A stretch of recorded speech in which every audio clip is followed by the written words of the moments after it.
How many times have I told you, unless you have photoshopped my head onto a dragon, do not interrupt me while I'm perfecting my pitch? Welcome to Watch Mojo, and today we're counting down our picks for the most flawed shows that kept decreasing in quality the longer they lasted. Some of these series may have started off good, but their fall from grace following their forced renewals was real. Some spoilers to come. My body is perfection, you crone. Number 10, Pretty Little Liars. Just don't even know what we'd say. It's been so long. This teen drama had a mixed reception from its premiere in 2010, but it wasn't without its genuine thrills. Five friends, Hannah, Aria, Spencer, and Emily, reunite after the disappearance of their clique leader, Allison. Soon, they begin to receive threatening messages from a mysterious A who seems to know their secrets. But after A's reveal, the series continued to come up with new antagonists working under the name, each more unhinged than the last. Are you seriously still asking how? Yeah, Ari's right. The question down here is why. Season 5 sees the liars on their way to prison, don't ask, only to awaken in a dollhouse lair, having been kidnapped by A. Oh, and Allison is alive, somehow. This scarlet letter shouldn't have reached the 7th season. So many questions. I wouldn't mind a few answers. Number 9, Prison Break. An audience and critic darling, this prison drama could have used a break. Prison Break follows Michael Schofield's plan to rescue his brother Lincoln from execution. To do this, he deliberately commits a crime and uses tattoos of the penitentiary's blueprints to plot the escape. Past its bonkers premise, Prison Break was taut and riveting, initially. See you on the other side.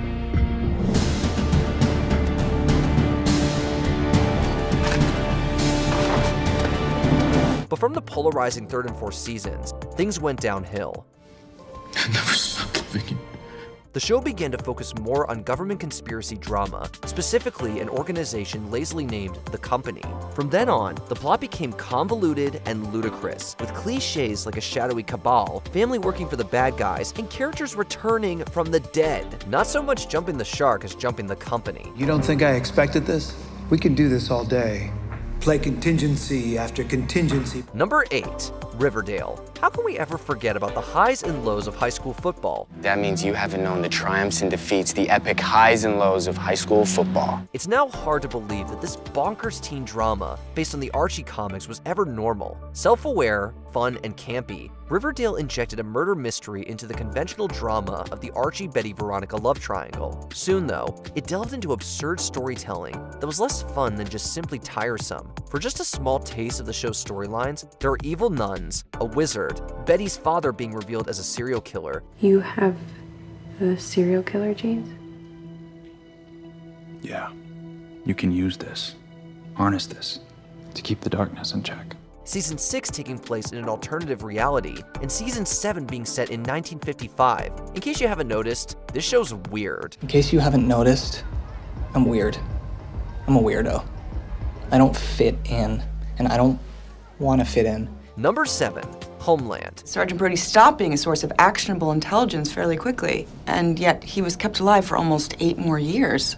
I'd like to ask him if he knows why. From tense counter-terrorist espionage to government soap opera propaganda is a long fall. Homeland was once a critical darling, following U.S. Marine turned Islamic extremist Nicholas Brody and CIA officer Carrie Matheson, determined to bring him to justice. But his thrills and great performances could not withstand the increasing lack of reality in the plot. Well, you're insane if you think that's gonna happen. You have to stop it. It's out of my hands, Carrie.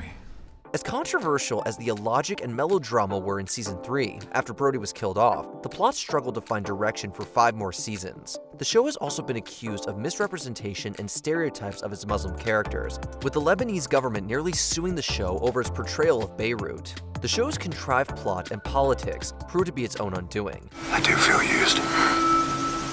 And played. And lied to. I also feel good. Number 6, Suits. There is nothing like a suit, so why not several? You've never made a copy in your life before, have you? Of course not. I'm too busy being a badass. I'm worrying about my hair. This show, set in a corporate law firm, follows successful attorney Harvey Spencer and his associate Mike Ross, a college dropout with a photographic memory. However, it is a husk of a show after the departure of Patrick J. Adams as Spencer, as well as Meghan Markle as Rachel Zane, and Gina Torres as Jessica Pearson. You really should try one of those standing desks. It's better on the back for a woman of your age. This is a standing desk. for a man of your height. The replacement leads just didn't have the same personality. Pearson's spin-off show was also short-lived. Hitting Netflix in 2023, Suits experienced a resurgence in popularity, with more spin-offs and remakes in the works. Still, there are a few shows that can withstand the departure of its leads, and this wasn't one of them. I don't know what to say. Don't say anything. I've got a reputation to maintain. Number 5, Westworld. First, have you ever questioned the nature of your reality? Based on the 1973 film of the same name, Westworld is a dystopian sci-fi series set in a Wild West amusement park. When the park's abused android hosts gain sentience, it triggers an android revolution, as bloody as it sounds. The first season was a critical and audience darling, with praise towards its world building and prescient themes. But Westworld's increasingly convoluted storylines, including introducing cloning and virtual reality, proved a struggle to keep up with.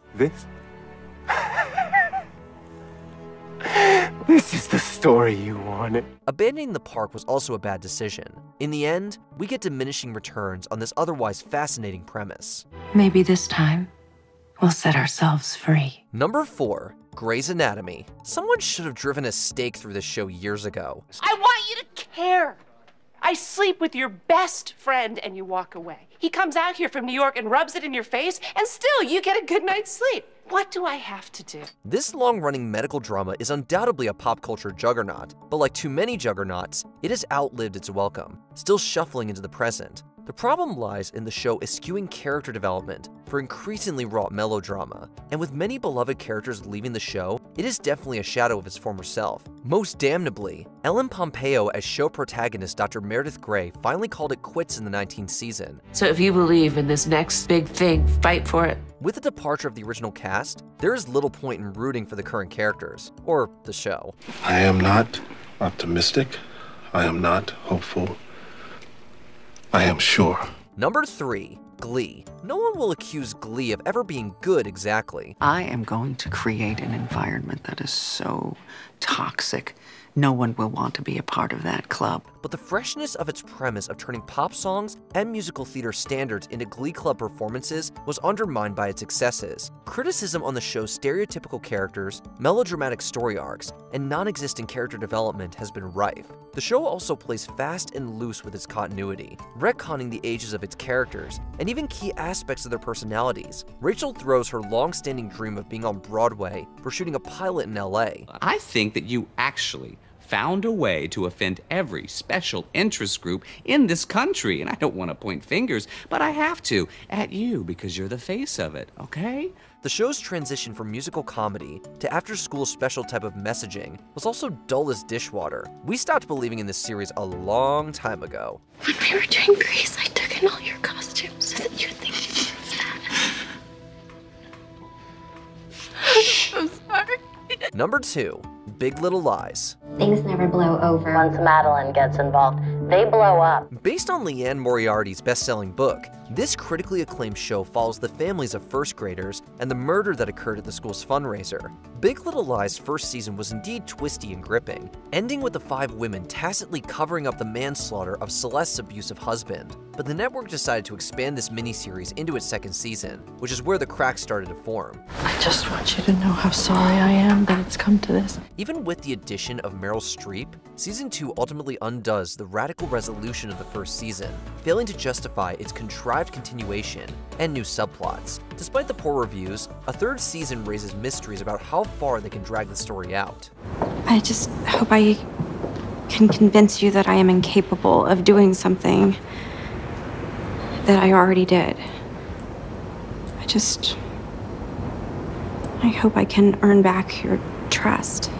Before we continue, be sure to subscribe to our channel and ring the bell to get notified about our latest videos. You have the option to be notified for occasional videos or all of them. If you're on your phone, make sure you go into your settings and switch on notifications.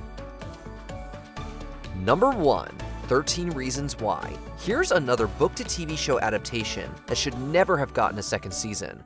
Get a snack. Settle in. Because I'm about to tell you the story of my life. More specifically, why my life ended. One of the most controversial teen shows in recent years, 13 Reasons Why follows high schooler Clay Jensen, who, along with 12 others, received a tape from dead student Hannah Baker. These tapes are about why Hannah took her own life and whom she holds responsible. The show has been criticized for its portrayal of teen depression and self-harm, and extending the series past its first season was a wrong decision by all accounts. The subsequent 3 seasons are unnecessary drama-wise, besieged by poor writing and handling of sensitive topics. People are already hurt. Nobody ever pays for these things that happen. No one ever pays, and someone should. 13 Reasons Why may be the biggest reason why networks should second-guess renewing a show. This is where I first listened to my tape.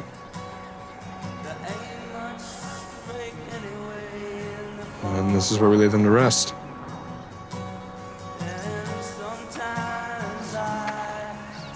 Rest in peace. What other shows do you feel should have been put out of their misery a long time ago? Let us know in the comments down below. No, don't you dare tell me that it's too dangerous, Jug. The Serpent Queen is a warrior queen. So if you're on the front lines, so am I. Did you enjoy this video? Check out these other clips from WatchMojo, and be sure to subscribe and ring the bell to be notified about our latest videos.